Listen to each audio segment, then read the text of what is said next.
Attention, la fin du monde viendra quand le monde sera musulman? Non. Ça dépend de ce qu'on appelle avec fin. Le problème de la fin, en français, c'est qu'il y a deux sens. C'est la finalité, le but, et puis la fin, l'arrêt complet.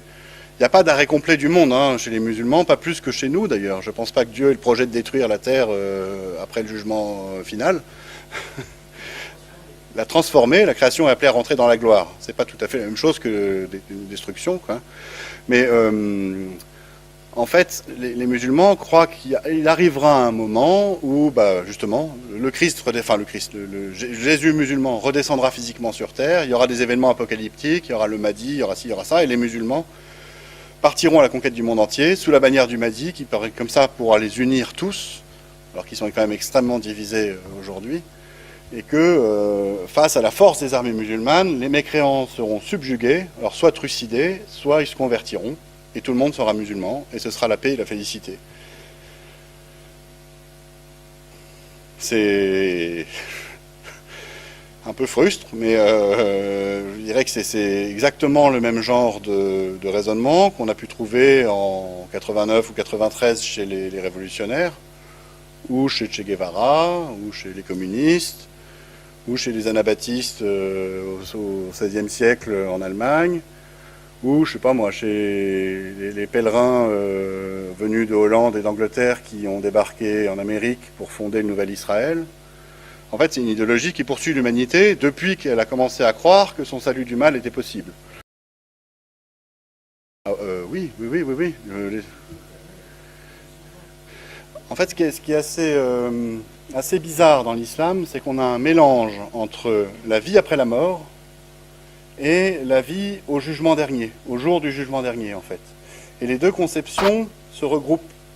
Et ça vient de la confusion qui a entouré le moment où l'espérance première, qui était celle de la secte judéo-chrétienne, a été arabisée. Et les choses ont été mélangées, en fait. Et il reste des éléments de la foi complètement apocalyptiques, eschatologiques de la secte judéo-chrétienne qui projetaient tout sur le jugement dernier et le retour du Christ. Et puis ça a été mélangé avec la reconstruction qui en a été faite après, où on a quand même mis en avant un paradis pour les guerriers et une éternité dans le paradis, quoi. Mais l'éternité, ce sera aussi celle du monde complètement soumis à Dieu, soumis à la loi de Dieu. Alors la loi de Moïse pour la secte judéo-chrétienne, la loi de Dieu musulman, enfin la charia pour les musulmans à partir du moment où l'islam s'est formé. Mais là aussi, on a une dimension d'éternité. Oui. Et là, en fait, on est encore une fois dans l'espèce de, comment on peut dire, dans l'environnement flou, filandreux de l'islam. Vous savez, les événements apocalyptiques ne sont pas vraiment décrits dans le Coran. Le Coran en a été expurgé, en fait, du moins. Quand on a sélectionné les feuillets qui ont constitué le Coran, on n'a pas mis en avant ceux qui rendaient compte de la volonté de faire revenir Jésus parce que le projet avait échoué. Mais ils sont restés quand même quelques indices, notamment une citation qui dit que Jésus reviendra à la fin des temps, et puis cette espérance martelée tout du long du jour du jugement dernier. Le scénario apocalyptique, il est passé dans la tradition orale. C'est beaucoup plus difficile de manipuler une tradition orale que de manipuler une tradition écrite. On peut changer le Coran assez facilement, il suffit de changer les feuillets, de détruire ce qui existe déjà. Ça a été fait plusieurs fois dans l'histoire musulmane, mais pour changer une tradition orale, il faut tuer tous ceux qui la portent. C'est pas pratique du tout. Alors il y a eu des tentatives, notamment auprès des chrétiens araméens pour ça, mais c'est davantage par l'invention et le buissonnement de fausses traditions qu'on vient masquer les traditions dont on cherche à se séparer. Et cette tradition du Mahdi, par exemple, elle est restée. Il y a un hadith de Mahomet qui dit qu'il n'y a pas de Mahdi sinon Jésus, fils de Marie. Et donc on comprend là que, initialement, dans le proto-islam, dans l'islam des origines, le personnage du Mahdi et de Jésus, c'était le même. Mahdi, ça veut dire bien guidé, en fait.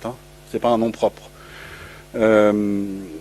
Et que c'est le processus long de construction de l'islam, d'invention de ces traditions, de séparation du substrat judéo-chrétien ou ex-judéo-chrétien des origines, qui a fait émerger le Mahdi comme une figure distincte de Jésus.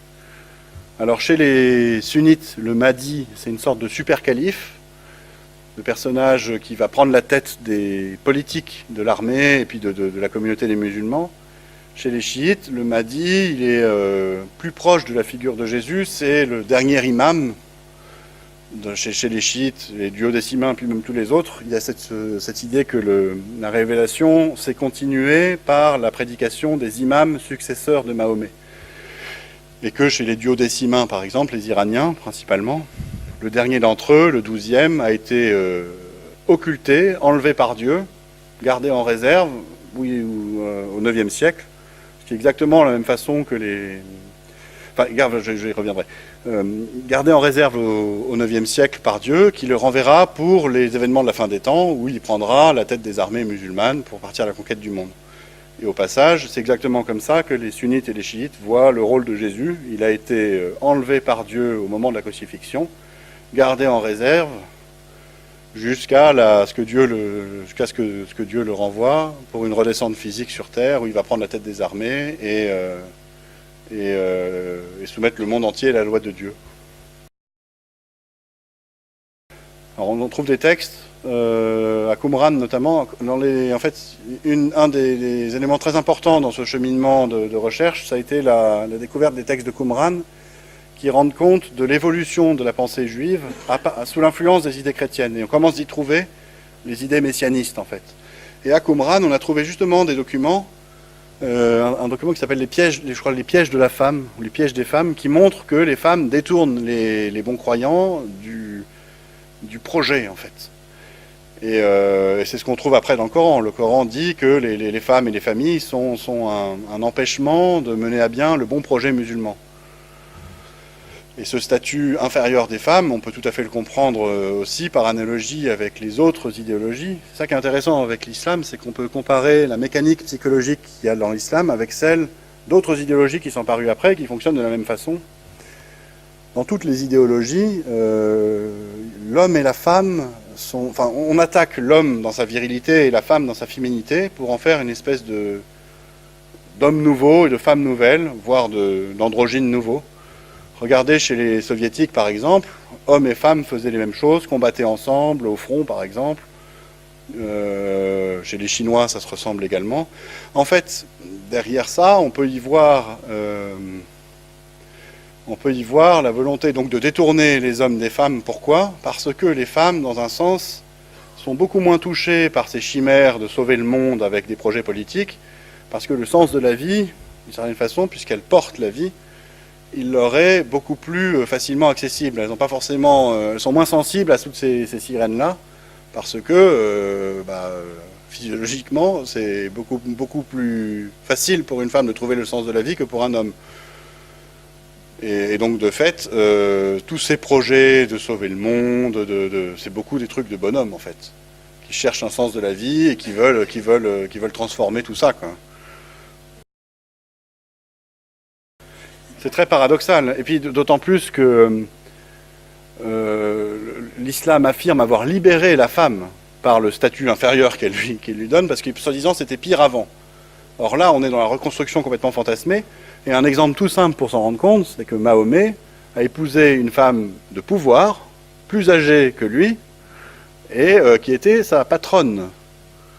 Où est-ce que dans les pays musulmans aujourd'hui, vous voyez l'équivalent en fait, c'est-à-dire des femmes qui dirigent leur entreprise, je pense à Khadija, sa première femme, plus âgée que lui, qui avait une entreprise de commerce caravanier, et qui vivait très bien, quoi. Et on a d'autres traditions dans l'islam qui nous montrent l'opposition par exemple de tribus aux soi-disant musulmans, aux arabes ralliés à Mahomet, de tribus dirigées par des femmes. Donc en fait, ce mythe de ce que l'islam aurait libéré les femmes est complètement... c'est un mythe, c'est une mythologie, c'est une reconstruction pour pouvoir faire croire aux pauvres musulmanes que en fait, elles sont mieux loties en étant musulmanes que dans le temps de la soi-disant barbarie pré-islamique, qui est une invention complète. Ah, vous parlez d'Aïcha, de sa... Oui, alors après c'est difficile. Oui et non, ça n'est difficile que depuis que les musulmans, sont pétris de valeurs occidentales. Parce que dans un monde 100% musulman, sans influence de l'Occident, c'est pas si difficile que ça, hein. Oui, mais là je vous dirais, on est dans la tradition musulmane, qui a un côté légendaire. Mahomet aurait consommé le mariage avec Aïcha à l'âge de 9 ans. Et effectivement, c'est devenu extrêmement choquant pour les musulmans, au point que maintenant, puisque l'islam est la solution pour le monde, donc Mahomet ne peut avoir été que le meilleur des hommes, puisqu'il est le prophète de la meilleure des choses, donc il ne peut pas avoir eu de comportement immoral. Donc derrière, soit son comportement est moral et on peut épouser les filles de 9 ans et c'est bien, soit son comportement est moral parce que Aïcha n'a pas été consommée à l'âge de 9 ans. Vous avez les deux raisonnements. Vous voyez, quand on raisonne à l'envers, comme le font les musulmans, en partant de la conclusion qui est que l'islam est la meilleure des choses pour arriver on va dire, aux faits qui sont censés établir la conclusion, on a ces deux possibilités. Soit la négation, le refus de voir la tradition en face, soit l'acceptation en disant que c'était bien, que c'était moral. Non, je dirais que ce n'est pas inéluctable au sens où vous l'entendez vous, parce qu'il n'y a pas eu d'affrontement entre cet Occident romain dont vous parlez et la Perse. C'est l'Occident gréco-romain en fait, c'est la Byzance. Rome, c'est pas vraiment frotté à la Perse. C'est plutôt l'Empire byzantin ou l'Empire ou les Grecs du temps d'Athènes en fait. Mais il y a derrière des choses intéressantes à souligner, c'est des éléments de géopolitique en fait. L'islam n'a pas émergé au 7e siècle par hasard en fait, c'est parce que les conditions d'une certaine façon étaient remplies. Je vous ai parlé de l'épuisement de l'Empire byzantin et de l'Empire perse dans des luttes séculaires. Ça fait des millénaires que en fait, l'Empire de la Méditerranée tapait sur l'Empire de la Terre à l'endroit exact de la friction de leurs intérêts qui est l'accès de l'Empire de la Terre, l'Empire perse, à la Méditerranée via le Levant, dans les terres du Levant, et puis la logique de l'Empire de la Méditerranée qui est de faire le tour de la Méditerranée, quoi. Et donc ils se sont battus. Vous savez qu'au début du 7e siècle, les Perses gagnent en fait, prennent Jérusalem et ainsi de suite.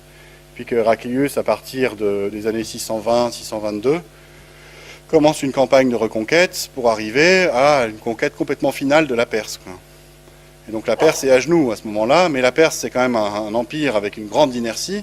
Et au final, c'est la Perse qui prend les commandes de l'islam après. L'islam émerge parce que, notamment, on peut penser à ça, c'est des travaux assez récents qui en parlent, les Byzantins établissent en Perse, et puis après petit à petit aussi au Levant, des troupes arabes qui étaient leurs fédérés, qui faisaient partie de leur armée, comme troupes d'occupation, en fait, pour empêcher que les Perses ne recommencent une nouvelle attaque. Et c'est ce qui a vraiment contribué à l'émergence de l'islam. En fait, les troupes arabes étaient déjà là, en fait, dans un sens, quoi. Et donc l'islam s'est développé petit à petit à partir de 640 environ, quoi. Alors même s'il n'existe pas vraiment, c'est l'embryon d'islam qui existe à ce moment-là. Mais les Byzantins l'ont laissé faire d'une certaine façon parce que ça leur permettait de contrôler la Perse. Ça leur permettait aussi de lâcher leur empire colonial en Égypte et puis au Levant qui était devenu ingérable à cause des divisions entre les chrétiens aussi. Mais petit à petit, on a vu quoi? On a vu les Perses s'approprier l'islam pour reprendre en fait le leadership impérial. Et l'islam en fait, il commence vraiment à émerger en tant que puissance avec une vraie démographie, un vrai impact fort, une vraie puissance démographique musulmane, parce qu'auparavant on est vraiment dans un monde où il y a extrêmement peu de guerriers arabes qui contrôlent une majorité immense de chrétiens et de juifs. Tout ça, en fait, je dirais, l'empire émerge à partir du moment où les Perses, c'est-à-dire les Abbassides, sous la tutelle des Abbassides, prennent le leadership en islam, en fait. Et c'est eux qui écrivent les traditions, c'est eux qui contrôlent l'écriture, par exemple, de la biographie de Mahomet, des hadiths, à partir du moment où le califat est passé de Damas à Bagdad, vers 750. En fait, on a là quelques siècles pendant lesquels l'islam se forme et se cristallise. Il y a des aspects un peu sectaires, oui, mais l'islam est beaucoup plus grand qu'une secte, en fait. Dans une secte, le schéma classique, c'est un gourou qui tire profit de la crédulité de ses ouailles. C'est un peu ça, quoi. Si on prend, je sais pas moi, Raël, vous connaissez la Raël, ou Michel Potet, la révélation d'Arès, c'est un peu ça. En islam, le tableau est beaucoup plus grand, parce que je ne vois pas, moi, de secte qui veut conquérir le monde entier, en fait. Ça existe peut-être, hein, mais je ne les connais pas. Mhm. Donc il y a des éléments de coercition qu'on peut retrouver dans une secte, c'est-à-dire l'embrigadement, l'impossibilité de poser des questions, et ainsi de suite. Mais en islam, on est vraiment la dimension du dessus, en fait. C'est tellement grand qu'on ne peut plus lui donner les définitions de secte. Oui. Mais cette définition de secte, demandez-vous, est-ce que vous l'appliqueriez au communisme? Est-ce que vous l'appliqueriez, je ne sais pas moi, à l'idéologie de la Révolution française en 1793 entre je sais pas moi, la Commune de Paris, le procureur syndic et les Cordeliers et les Jacobins? On est très souvent bloqué par rapport à l'islam, comme les deux islamologues dont je vous ai parlé en introduction, parce que dès qu'on nous agite le chiffon rouge religion, religion, les gens croient en Dieu, donc on est dans un autre environnement. Mais au final, je vous dis, on est beaucoup plus proche de phénomènes idéologiques comme le communisme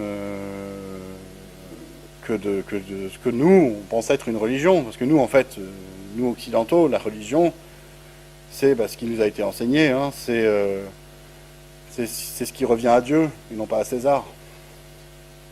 Même si tout est à Dieu. Vous voyez bien qu'en fait, on porte un regard très biaisé sur l'islam, parce qu'on dit, voilà, l'islam c'est le christianisme des musulmans, mais non. Il faut accepter que l'islam soit une réalité complètement différente de ce que nous, on pense être une religion à partir de l'expérience chrétienne. Et quand je dis nous, c'est nous chrétiens, et puis nous occidentaux, qui n'avons comme référence que le christianisme, en fait. L'islam ne fonctionne pas comme ça. Donc si vous voulez en faire une secte, pourquoi pas, mais englobez-y à ce moment-là toutes les autres idéologies de l'histoire, et on verrait que ça fonctionne sur avec les mêmes ressorts. Alors, c'est un sujet complexe, mais on peut quand même y répondre. On sait extrêmement peu de choses, avec une certitude historique, sur le Mahomet historique. C'est-à-dire que les documents d'époque sont extrêmement rares, mais il y en a quand même quelques-uns. Mais à partir de là, est-ce que c'était une personne unique? Ça, c'est la question. On a quelques descriptions qui nous sont données de rencontres avec une personne surnommée Mahomet. Mais est-ce que plusieurs personnes ont pu être nommées Mahomet? Bon.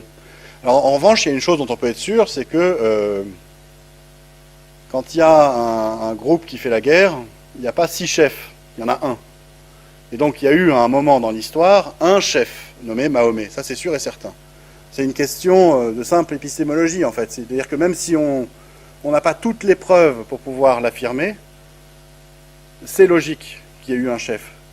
De la même façon, par exemple, qu'aujourd'hui, on ne sait pas comment les pyramides ont été construites. Ce n'est pas parce qu'on ne sait pas comment elles ont été construites qu'elles n'ont pas été construites. Elles sont là. Vous voyez, je ne sais pas, vous n'avez peut-être pas les preuves que votre arrière-arrière-arrière-grand-père a existé, vous n'avez pas de lettres ou pas de photos, mais vous savez qu'il a existé. Et de la même façon, on peut savoir qu'il y a eu un chef des Arabes au début du 7e siècle, où ils ont commencé de se lancer dans une entreprise de razzia et de conquête. Alors de là à dire que le Mahomet de l'islam, celui qui est décrit dans la légende, celui à partir duquel ont été développées des millions de pages de traditions, au point qu'on connaît tout de sa vie légendaire, de A à Z, on sait ce qu'il a pris tous les jours au petit déjeuner quasiment. Là, on se rend bien compte qu'on est dans une construction légendaire, et une construction qui obéit à la logique de l'islam, c'est-à-dire cette logique à l'envers, où on part de la conclusion, l'islam est la meilleure des choses, pour arriver aux faits qui sont censés l'établir. Si l'islam est la meilleure des choses, il faut qu'il vienne de Dieu, donc il faut qu'il ait été annoncé par un prophète de Dieu, donc on va prophétiser, on va transformer la figure lointaine du chef Mahomet en prophète, et on va en faire une haute figure morale, et on va en faire un exemple à suivre pour les musulmans. Et en fait, tout ça, ça ne procède pas de ce qu'a été le Mahomet historique, mais ça procède de la volonté de faire coller des faits historiques réinventés au but à atteindre, qui est de justifier l'islam comme la solution aux problèmes du monde et la meilleure des choses qui soit arrivée à l'humanité. C'est toute la difficulté et la facilité d'ailleurs, parce qu'une fois qu'on a compris ça, l'islam est très facile à comprendre. Tout est à l'envers en fait. Mais c'est la difficulté qu'on a parce qu'on s'imagine que l'islam procède d'une réalité historique petit à petit, alors que ce n'est pas le cas du tout. C'est l'inverse. L'islam a reconstruit son histoire, en fait.